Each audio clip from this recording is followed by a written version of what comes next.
Hi all, welcome back to my channel. ನಾನು ಇವತ್ತು Wednesday ವ್ಲಾಗನ್ನು ನಿಮ್ಗಳ ಜೊತೆ ಶೇರ್ ಮಾಡ್ಕೊತಾ ಇದ್ದೀನಿ. ನನ್ನ ದಿನಚರಿನ ನಾನು 6:30ಗೆ ಸ್ಟಾರ್ಟ್ ಮಾಡಿದ್ದೆ. ಅಂದರೆ ಬೆಳಗ್ಗೆ ಎದ್ದ ತಕ್ಷಣ ಹಾಸಿಗೆ ಎತ್ತಾಕೋದು, ಕಸ ಗುಡಿಸೋದು, ಕಿಚನಿಗೆ ಬಂದು ಅಲ್ಲಿ ಹಾಲು ಕಾಯಿಸೋದು, ಸಾಂಬಾರು ಕಾಯಿಸೋದು, ಕಾಫಿ ಮಾಡೋದು ಇತ್ಯಾದಿಗಳಿರ್ತದಲ್ಲ, ಇಂಥ ಕೆಲಸನೆಲ್ಲ ಮುಗಿಸ್ಕೊತಾ ಇದ್ದೆ. ಅದಾದಮೇಲೆ ನಾನು ಆಲ್ರೆಡಿ ಒಂದು ಲೋಡು ಬಟ್ಟೆ ಎಲ್ಲ ಹಾಕಿ ಅದನ್ನೆಲ್ಲ ನೀಟಾಗಿ ಒಣಗಾಕ್ಬಿಟ್ಟು ಬಂದಿದ್ದೆ. ಅದಾದಮೇಲೆ ಇನ್ನೊಂದು ಲೋಡನ್ನು ಮಿಷನ್ಗೆ ಆನ್ ಮಾಡಿಬಿಟ್ಟು ನಾನು ಮತ್ತೆ ತಿರ್ಗಿ ಅಂಗಡಿಗೆ ಹೊರಟಿದ್ದೆ. ಅಂದರೆ ಹೂವು ತೊಗೊಂಡು ಅಂಗಡಿಗೆ ಹೋಗಿ ಪೂಜೆ ಮಾಡಿಬಿಟ್ಟು ಬರೋಣ ಅಂತೇಳಿ. ಇವಾಗ ಹೇಳಿದ್ದೆ ಅಲ್ವ, ನಾನು ನನ್ನ ಒಂದು ಲೈಫ್ ಸ್ಟೈಲನ್ನು ಚೇಂಜ್ ಮಾಡ್ಕೋಬೇಕು ಅಂತ ಅಂದ್ಕೊಂಡಿದ್ದೀನಿ. ಹಾಗೆ ಹೊಸ ಲೈಫ್ ಸ್ಟೈಲನ್ನು ಸ್ಟಾರ್ಟ್ ಮಾಡಬೇಕು ಅಂತ ಅಂದ್ಕೊಂಡಿದ್ದೀನಿ. ಹೊಸ ಲೈಫ್ ಸ್ಟೈಲ್ ಅನ್ನೋದಕ್ಕಿಂತ ಹೆಚ್ಚಾಗಿ ಬಿಫೋರ್ ಬೇಬಿ ನಾನು ಹೇಗಿದ್ದೆ ಆ ಒಂದು ಲೈಫ್ ಸ್ಟೈಲಾಗೆ ಮತ್ತೆ ತಿರ್ಗಾ ನಾನು ಹೋಗಬೇಕು ಅಂತ ಅಂದ್ಕೊಂಡಿದ್ದೀನಿ. ಅದರಿಂದಾಗಿ ನನ್ನ ಕೈಲಿ ಆದಷ್ಟು ಪ್ರಯತ್ನ ನಾನು ಮಾಡ್ತಾಯಿದ್ದೀನಿ.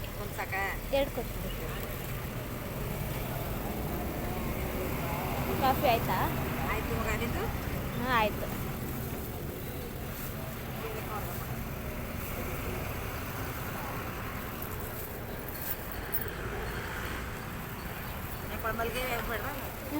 ಬೇಡ, ಲೈಟ್ ಹತ್ತೈತಲ್ಲ, ಕಾರ್ ಚೆನ್ನಾಗೈತೆ. ಥ್ಯಾಂಕ್ಸ್. ಈಗ ಕ್ಲೈಮೇಟ್ ಅಂತೂ ಸಿಕ್ಕಾಪಟ್ಟೆ ಚೆನ್ನಾಗಿರುತ್ತೆ. ಹಾಗೆ ಬೆಳಗ್ಗೆ ಬೇಗ ಎದ್ದು ಫ್ರೆಶ್ ಅಪ್ ಆಗಿ ಈ ಥರ ತಂಪಾದ ವಾತಾವರಣದಲ್ಲಿ ಹೊರಗಡೆ ಬಂತು ಅಂದರೆ ಇಡೀ ದಿನ ತುಂಬ ಎನರ್ಜೆಟಿಕ್ ಆಗಿರುತ್ತೆ, ಪಾಸಿಟಿವಿಂದ ತುಂಬಿರುತ್ತೆ. ಅದನ್ನು ನಾನು ಬಯಸ್ತಾ ಇದ್ದೆ. ಅದರಿಂದಾಗಿ ನಾನು ಹೊಸ ಲೈಫ್ ಸ್ಟೈಲ್ಗೆ ಹೊಂದ್ಕೊಳ್ಳೋಕ್ಕೆ ಟ್ರೈ ಮಾಡ್ತಾಯಿದ್ದೀನಿ. ಇಷ್ಟು ಬೇಗ ಬಂದ್ಬಿಟ್ಟೈತಾ? ಸಿಕ್ಕಾಪಟ್ಟೆ ಎನರ್ಜೆಟಿಕ್ ಆಗಿರಬೇಕು ಅಂತ ಅಂದ್ಕೊಂಡಿದ್ದೀನಿ. ರಾತ್ರಿ ಹೊತ್ತು ಬೇಗ ಮಲ್ಕೊಳ್ಳೋಕ್ಕೂ ಆಗೋಲ್ಲ, ಬೇಗ ಎದ್ದೇಳೋದಕ್ಕೂ ಆಗೋದಿಲ್ಲ. ಅದರಿಂದಾಗಿ ಯಾವ ಟೈಮಲ್ಲಿ ಯಾವ ಕೆಲಸ ಮಾಡ್ತಾಯಿದ್ದೀನಿ ಅನ್ನೋದೇ ಗೊತ್ತಾಗ್ತಾ ಇರಲಿಲ್ಲ. ಸಿಕ್ಕಾಪಟ್ಟೆ ಒಂಥರ ಕನ್ಫ್ಯೂಷನ್ ವರ್ಲ್ಡ್ಗೆ ಹೊರಟೋಗ್ಬಿಟ್ಟಿದ್ದೆ.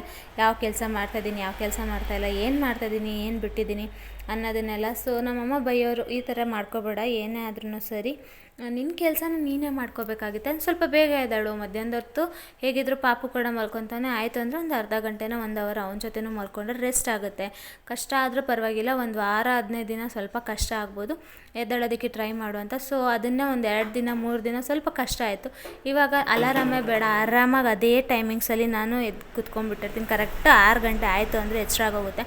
ಬಟ್ ಒಂದೊಂದು ದಿನ ಏನೂ ಮಾಡೋಕ್ಕಾಗಲ್ಲ. ಮಧ್ಯಾಹ್ನದ ಹೊತ್ತು ರೆಸ್ಟ್ ಏನೂ ಮಾಡ್ಲಿಕ್ಕೆ ಹೋಗಲ್ಲ, ಬಿಕಾಸ್ ನೈಟ್ ಹೊತ್ತು ನಿದ್ದೆ ಬರೋಲ್ಲ. ಒಂದೊಂದು ಸತಿ ನಿದ್ದೆ ಒಂದು ಸ್ವಲ್ಪ ಕಮ್ಮಿನೇ. ಕಾಲೇಜ್ಗೆ ಹೋಗೋ ಟೈಮಲ್ಲೆಲ್ಲ ಸಿಕ್ಕಾಪಟ್ಟೆ ನಿದ್ದೆ ಬೇಕು ಅಂತ ಫೀಲ್ ಮಾಡ್ತಿದ್ದವಳು. ಇವಾಗಂತೂ ನಿದ್ದೆ ಇಲ್ಲ, ಕಮ್ಮಿ ಆಗೋಗಿದೆ. ರಾತ್ರಿ ಮಲ್ಕೊಳ್ಳೋ ಟೈಮ್ ಆದರೆ ಸಾಕಪ್ಪ ಅನ್ನಂಗಿರುತ್ತೆ. ಹಾಗೆ ದಿನ ಪೂರ್ತಿ ಒಂದೊಂದೇ ಕೆಲಸಗಳಿದ್ದೇ ಇರುತ್ತೆ. ಅವ್ನು ಮಲ್ಕೊಳ್ಳೋದು 10 ನಿಮಿಷ ಅರ್ಧ ಗಂಟೆಗೆ ಎದ್ದು ಕೂತ್ಕೊಂಡ್ಬಿಡ್ತಾನೆ. ಎಷ್ಟೇ ಬಿಸಿ ಬಿಸಿ ಸ್ನಾನ ಮಾಡಿಸಿದ್ರು ಕೂಡ. ಅಮ್ಮನ ಮನೇಲಿದ್ದಾಗಲೂ ಅಷ್ಟೇ, ಅವ್ನು ಕರೆಕ್ಟಾಗಿ 2 ಅವರ್ ಮಲ್ಕೊಳ್ಳೋನು. ಅಂದರೆ ಆ ಟೈಮ್ನಲ್ಲಿ ನಾನು ಕೂಡ ರೆಸ್ಟ್ ಮಾಡ್ತಿದ್ದೆ. ಅಮ್ಮ ಕೆಲಸ ಮಾಡ್ಕೊಳ್ಳೋರು. ತುಂಬ ಏನು ಅನ್ನಿಸ್ತಾ ಇರಲಿಲ್ಲ, ನಾನು ಹ್ಯಾಂಡಲ್ ಮಾಡ್ತೀನಿ, ಆರಾಮಾಗಿ ಮಾಡ್ಬೋದು ಅಂತ. ಇಲ್ಲಿಗೆ ಬಂದಮೇಲೆ ಗೊತ್ತಾಗ್ತಾ ಇರೋದು, ಬೆಳಗ್ಗೆಯಿಂದ ಸಂಜೆವರೆಗೂ ಏನೇನು ಕೆಲಸ ಆಗುತ್ತೆ, ಏನೇನು ಹೋಗುತ್ತೆ, ಏನೇನು ಬಿಡುತ್ತೆ ಅಂತ ಹೇಳ್ತಾರೆ.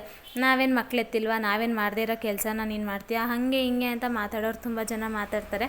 ಬಿಕಾಸ್ ಅವ್ರವ್ರದ್ದು ಒಂದೊಂದು ಥರ ಲೈಫ್ ಆಗಿರುತ್ತೆ, ನಮ್ಮದೇ ಒಂದೊಂದು ಥರ ಲೈಫ್ ಆಗಿರುತ್ತೆ. ನನ್ನ ಒಂದು ಮೆಂಟಲ್ ಸ್ಟ್ರೆಸ್ಸೇ ಬೇರೆ ಇರುತ್ತೆ, ಅವ್ರದ್ದೇ ಒಂದು ಮೆಂಟಲ್ ಸ್ಟ್ರೆಸ್ಸೇ ಬೇರೆ ಇರುತ್ತೆ. ಅವರ ಒಂದು ಥಿಂಕಿಂಗೇ ಬೇರೆ ಇರುತ್ತೆ, ನನ್ನ ಒಂದು ಥಿಂಕಿಂಗೇ ಬೇರೆ ಇದೆ. ನಾನು ಲೈಫಲ್ಲಿ ಏನಾದರೂ ಒಂದು ಗೋಲ್ ಇಟ್ಕೊಂಡು ನಾನು ಹಿಂಗೆ ಇರಬೇಕು, ಹಾಗೆ ಇರಬೇಕು, ಇದೇ ಥರ ಫಾಲೋ ಮಾಡಬೇಕು ಅಂತ ಅಂದ್ಕೊಂಡಿರೋ ಅಂಥವಳು. ಅವ್ರವ್ರದ್ದು ಹೇಗಿತ್ತು ಅಂತ ನನಗೂ ಗೊತ್ತಿಲ್ಲ, ಬೇಡ ಅವ್ರ ಬಗ್ಗೆ ಮಾತಾಡೋದು ಬೇಡ. It's okay. ಹಾಗೆ ಇಲ್ಲಿ ಪೂಜೆ ಎಲ್ಲ ಮುಗಿಸ್ಕೊಂಡು ಒಂದು ಪಾಸಿಟಿವ್ ಎನರ್ಜಿನ ನಾನು ಮನೆಗೆ ತೊಗೊಂಡೋಗ್ತೀನಿ. ಅಲ್ಲಿಂದ ಮತ್ತೆ ತಿರ್ಗಿ ನನ್ನ ಒಂದು ದಿನಚರಿನ ಸ್ಟಾರ್ಟ್ ಮಾಡ್ಕೊತೀನಿ. ಹಾಗೆ ಅಲ್ಲಿ ಪಾಪುನ ಹಸ್ಬೆಂಡ್ ಹತ್ರನೇ ಬಿಟ್ಬಿಟ್ಟು ಬಂದಿರ್ತೀನಿ. ಬಿಕಾಸ್ ಎದ್ದ ತಕ್ಷಣ ಅಳ್ಳಕ್ಕೆ ಸ್ಟಾರ್ಟ್ ಮಾಡಿಬಿಡ್ತಾನೆ. ನಿದ್ದೆಗಣ್ಣೆಲ್ಲ ಕುತ್ಕೊಂಡ್ಬಿಟ್ಟು ಅಳ್ಳೋದಕ್ಕೆ ಸ್ಟಾರ್ಟ್ ಮಾಡಿಬಿಡ್ತಾನೆ. ಅದರಿಂದಾಗಿ ಯಾರಾದರೂ ಒಬ್ಬರು ಜೊತೆಲೇ ಇರಬೇಕಾಗಿರೋ ಟೈಮ್ ಅದು. ಅದರಿಂದಾಗಿ ಅವರನ್ನು ಅಲ್ಲೇ ಬಿಟ್ಬಿಟ್ಟು ಬರ್ತೀನಿ. ಆದಷ್ಟು ಬೇಗ ಅಂಗಡಿಯಿಂದ ಮನೆಗೆ ಹೋಗೋದಕ್ಕೆ ಟ್ರೈ ಮಾಡ್ತೀನಿ. ಹೋಗಿದ ತಕ್ಷಣ ಅವನೇನಾದರೂ ಎದ್ದಿಲ್ಲ ಅಂದರೆ ಫಸ್ಟಿಗೆ ಟಿಫನಿಗೆ ರೆಡಿ ಮಾಡಿರ್ತೀನಿ. ಹಾಗೆ ಅವನಿಗೆ ಸರಿಗೆಲ್ಲ ರೆಡಿ ಮಾಡಿಟ್ಕೊಂಡ್ಬಿಟ್ಟಿರ್ತೀನಿ. ಅಕಸ್ಮಾತ್ ಎದ್ದು ಅಂದರೆ ಒಂದು ಸ್ವಲ್ಪ ಹೊತ್ತು ಆಟ ಆಡಿಸಿ ಅದಾದಮೇಲೆ ಫೀಡ್ ಕೊಟ್ಟು ಅವನೇನಾದರೂ ಮಲ್ಕೊತಾನೆ ಇಲ್ಲ ಸಮಾಧಾನವಾಗ್ತಾನೆ. ಫಸ್ಟು ಸಮಾಧಾನ ಮಾಡೋದು ನನಗೆ ಮುಖ್ಯ ಆಗಿರುತ್ತೆ ಅಲ್ವಾ. ಅದರಿಂದಾಗಿ ಸಮಾಧಾನ ಮಾಡಿಬಿಟ್ಟು ಆಮೇಲೆ ಅವನಿಗೆ ಟಿಫನ್ ಎಲ್ಲ ತಿನ್ನಿಸಿ ಅವನ ಒಂದು ದಿನಚರಿ ಪೂರ್ತಿ ಕ್ಲಿಯರ್ ಮಾಡ್ಕೊಳ್ಬೇಕಲ್ವ. ಅವನಿಗೆ ಸ್ನಾನ ಮಾಡಿಸು, ಮಲಗಿಸು, ಇದೇ ಆಗೋಗಿರುತ್ತೆ. ಅಕಸ್ಮಾತ್ ಅವನೇನಾದರೂ ಆ್ಯಕ್ಟಿವಾಗಿ ಆಟ ಆಡ್ಕೊಂಡಿತ್ತು ಅಂದರೆ ನಮ್ಮ ಒಂದು ಟಿಫನ್ ಕೆಲಸ ಏನಿರುತ್ತೆ ಅದನ್ನು ಕೂಡ ಮುಗಿಸ್ಕೊತೀನಿ. ಅಷ್ಟೊತ್ತಿಗೆ ಅವ್ರಿಗೂ ಫೋನ್ ಮಾಡ್ತೀನಿ, ಟಿಫನಿಗೆ ಬಂದು ಹೋಗ್ತಾರೆ. ಅದಾದಮೇಲೆ ಮತ್ತೆ ತಿರ್ಗಿ ಹಂಗೂ ಹಿಂಗೂ ಟೈಮ್ ಆಗೇ ಹೋಗಿರುತ್ತೆ. ನಾನು ತಿನ್ನೋ ಅಷ್ಟೊತ್ತರಲ್ಲಿ 12 12:30 ಆಗೇ ಹೋಗಿರುತ್ತೆ. ಈ ಥರ ಬೇಡ, ಪಾಪುಗೆ ತಿನ್ನಿಸ್ತಾನೆ ನೀವು ತಿನ್ನಬೇಕು. ನೀವು ಫಸ್ಟು ನಿಮ್ಮ ಒಂದು ಟಿಫನ ಮಾಡ್ಕೋಬೇಕು, ಆಮೇಲೆ ಪಾಪುಗೆ ಮಾಡಿಡಬೇಕಾಗತ್ತೆ ಅಂತ ಹೇಳ್ತಾರೆ. ಅಮ್ಮ ಕೂಡ ಹಾಗೆ ಅನ್ನೋದು. ಬಟ್ ಅದೇನು ಅಂತ ಗೊತ್ತಿಲ್ಲ. ನಾನು ಫಸ್ಟು ಪಾಪುಗೆ ತಿನ್ನಿಸಿ ಅದಾದಮೇಲೆ ನಾನು ಮಾಡ್ಕೊಳ್ಳೋಣ ಅಂತ ಅಂದ್ಕೊತೀನಿ. ತಿನ್ನಿಸಿ ಮಲಗಿಸಿದ ತಕ್ಷಣ ನಾನು ಫಸ್ಟು ಕೆಲಸ ಆದರೆ ಸಾಕು ಅನ್ನೋ ಥರ ಇರುತ್ತೆ. ಹಾಗೆ ಕೆಲಸ ಎಲ್ಲ ಅಲ್ಲಿ ಪೂಜೆ ಎಲ್ಲ ಮುಗಿಸ್ಕೊಬರೋ ಅಷ್ಟೊತ್ತಲ್ಲಿ 8 ಕಾಲಾಗಿತ್ತು. ಅಣ್ಣ ಹೊರಡೋ ಅಷ್ಟೊತ್ತಿಗೆ ಅವರಿಗೂ ಕಾಫಿ ಮಾಡಿಟ್ಟಿದ್ದೆ. ಅಂದರೆ ನಾನು ಬೆಳಗ್ಗೆ ಬಿಸಿನೀರೆಲ್ಲ ಕುಡಿದು ಹೊರಡೋದಲ್ವ, ಮತ್ತೆ ತಿರ್ಗಾ ಬರೋ ಅಷ್ಟೊತ್ತಿಗೆ ಹಸುವಾಗುತ್ತೆ, ಟಿಫನ್ ತಿನ್ನೋದು ಲೇಟು ಅಂತ ಹೇಳಿ ಯಾವತ್ತಾದರೂ ಒಂದೊಂದು ಟೈಮ್ನಲ್ಲಿ ಕಾಫಿನ ಅವ್ರ ಜೊತೆಗೇ ಮಾಡಿ ಇಟ್ಕೊಂಡ್ಬಿಟ್ಟಿರ್ತೀನಿ. ಅದಾದಮೇಲೆ ಪಾಪುಗೂ ಕೂಡ ಟಿಫನ್ ಎಲ್ಲ ಮಾಡಿಸ್ತಾಯಿದ್ದೀನಿ. ಅವ್ನು ಟಿಫನ್ ಎಲ್ಲ ಮುಗಿಸ್ಕೊಂಡು ನಾನು ಟಿಫನ್ ಮಾಡಿ ಎತ್ತಿಡಬೇಕಾಗುತ್ತೆ. ಸೊ ಅವತ್ತಿನ ದಿನ ಟಿಫನ್ಗೆ ನಾನು ಸ್ವಲ್ಪ ಕ್ಯಾಪ್ಸಿಕಮ್ ಇತ್ತು, ಕ್ಯಾಪ್ಸಿಕಮ್ ರೈಸ್ ಮಾಡೋಣ ಅಂತ ಹೇಳಿ ಅದನ್ನೆಲ್ಲ ರೆಡಿ ಮಾಡಿ ಇಟ್ಟಿದ್ದೆ. ಅಂದರೆ ಅವನಿಗೆ ಟಿಫನ್ ತಿನ್ನಿಸೋದಕ್ಕೂ ಮುಂಚೆನೇ. ಹಾಗೆ ಮಹರ್ಷಿ ದರ್ಶನ ಅಂತ ಜೀ ಕನ್ನಡದಲ್ಲಿ ಬರುತ್ತೆ, ಇವಾಗಿಂದ ನೋಡ್ತಾ ಇರೋದಿಲ್ಲ.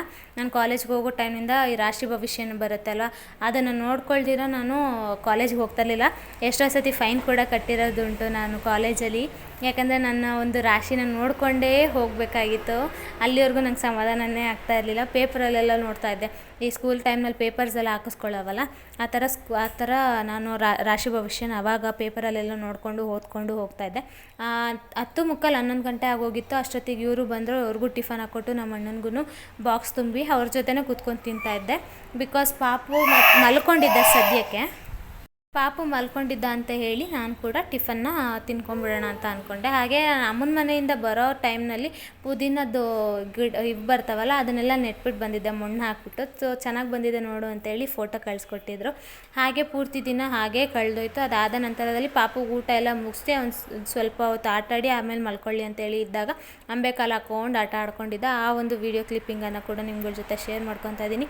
ಇಡೀ ದಿನ ಇದೇ ಥರ ಕಳೆದೋಗುತ್ತೆ. ಇನ್ನು ಮುಂದೆ ನಾನು ಫೋಕಸ್ ಮಾಡಬೇಕು ಅಂದರೆ ಕ್ಯಾಮ್ರಾನ ಒಂದೊಂದು ಆ್ಯಂಗಲಿಂದನೂ ತೆಗೆದು ನಾನು ಇನ್ನೇನು ಕೆಲಸ ಮಾಡ್ತೀನಿ, ಪಾಪು ಜೊತೆ ಹೇಗಿರುತ್ತೆ ಅನ್ನೋದನ್ನೆಲ್ಲ ನಿಮ್ಗಳ ಜೊತೆ ಶೇರ್ ಮಾಡ್ಕೋಬೇಕು ಅಂತ ಅಂದ್ಕೊಂಡಿದ್ದೀನಿ. ಹಾಗೆ ಇನ್ನೂ ಯಾರಾದರೂ ನನ್ನ ಚಾನಲ್ನ ಸಬ್ಸ್ಕ್ರೈಬ್ ಮಾಡಿಲ್ಲ ಅಂದರೆ ಈಗಲೇ ಸಬ್ಸ್ಕ್ರೈಬ್ ಮಾಡ್ಕೊಳ್ಳಿ. Thank you so much for watching this video.